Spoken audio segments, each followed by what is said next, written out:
जय श्री महाकाल दर्शकों, आपका स्वागत है हमारे चैनल में। आशा है कि आपको जो जानकारियाँ हमारे द्वारा उपलब्ध कराई जा रही हैं आपको पसंद आ रही होंगी। अगर पसंद आ रही है तो हमारे चैनल को सब्सक्राइब करें और ज़्यादा से ज़्यादा शेयर करें। तो दर्शकों, जैसा कि ज्ञात है कि नवरात्रों का जो त्यौहार है उसको लेकर अलग अलग महत्व है। तो आज हम आपको जानकारी देंगे नवरात्रियों में 9 विशेष रात्रियाँ कि उनका अपना अलग अलग क्या महत्व है, क्या साधक को करना चाहिए, क्या जो उसके उपासक हैं, माँ भगवती के उपासक हैं, उनको किस किस तरह से आराधना करनी चाहिए। चैत नवरात्रि के पहले दिन माँ दुर्गा का जन्म हुआ। विद्वानों ने वर्ष में 2 बार नवरात्रों में आराधना का विधान बनाया। नवरात्रि यानी 9 विशेष रात्रियां। इस समय शक्ति के 9 रूपों की उपासना का श्रेष्ठ काल माना जाता है। रात्रि शब्द सिद्धि का प्रतीक है। प्रत्येक साल में 4 नवरात्रे होते हैं, जिनमें विद्वानों ने वर्ष में 2 बार नवरात्रों का आराधना का विशेष विधान बनाया।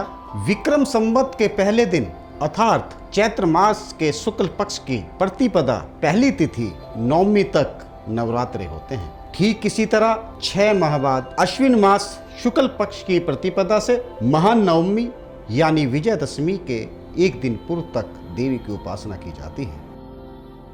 अब बात करते हैं सिद्धि और साधना की। तो दर्शकों, सिद्धि और साधना की दृष्टि से शारदीय नवरात्रों को अधिक महत्वपूर्ण माना गया है। इस नवरात्रों में लोग अपनी आध्यात्मिक और मानसिक शक्ति के संचय के लिए अनेक प्रकार के व्रत, संयम, नियम, यज्ञ, भजन, पूजन, योग साधना आदि करते हैं। नवरात्रि में माँ दुर्गा के 9 रूपों में शैलपुत्री, ब्रह्मचारिणी, चंद्रघंटा, कुसुमंडा, स्कंद माता, कात्यायनी, कालरात्रि, महागौरी, सिद्धिदात्री की पूजा की जाती है।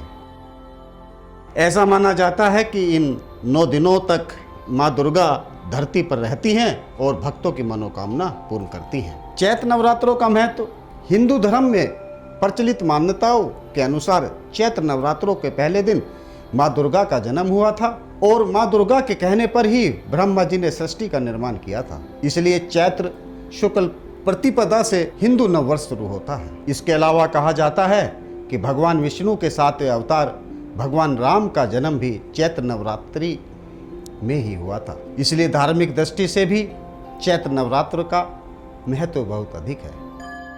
चैत्र नवरात्रि मनाने के पीछे एक पुरानी कहानी है, जिसके अनुसार 10 सिर वाले शिव भक्त रावण की ताकत के बारे में सभी देवी देवताओं को पता था।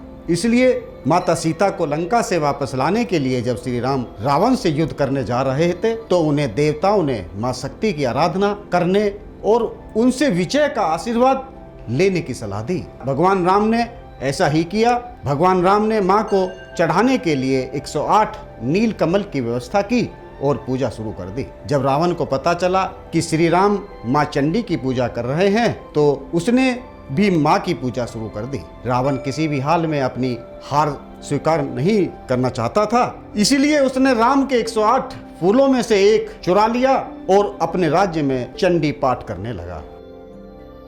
राम को इस बात का पता चला और उन्होंने कम पड़ रहे एक नील कमल को की जगह अपनी एक आंख माँ को समर्पित करने की सोच ली। लेकिन जैसे ही श्री राम अपनी आंख निकालने जा रहे थे तो माँ प्रकट हुई और उन्होंने भगवान राम को जीत का आशीर्वाद दिया।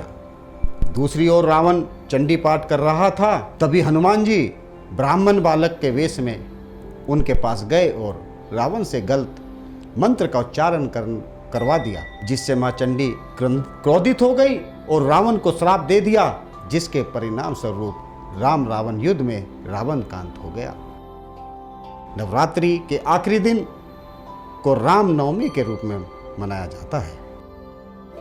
तो दर्शकों, ये जानकारी आपको पहुंचाने तक का हमारा उद्देश्य सिर्फ इतना है कि हमारी आने वाली जो पीढ़ी है वो ज़्यादा से ज़्यादा जानकारी उपलब्ध करा सके इस सनातन धर्म की, जिनसे हमारे जो बच्चों के अंदर संस्कार हैं वो भलीभूत बने रहें, जिससे एक नए युग का अवतार हो। देश निर्माण, राष्ट्र निर्माण की जो परंपरा ऋषि मुनियों ने देखी थी, उसी को आगे बढ़ाते हुए इस छोटे से कदम को हम भी यही चाहते हैं कि सनातन धर्म की रक्षा के लिए, सनातन धर्म के लिए, बच्चों का, आने वाली पीढ़ी का इनकी ओर ध्यान केंद्रित करना बहुत ज़रूरी है। इन्हीं शब्दों के साथ मैं आप सभी को बहुत बहुत शुभकामनाएं देता हूँ। जय श्री महाकाल।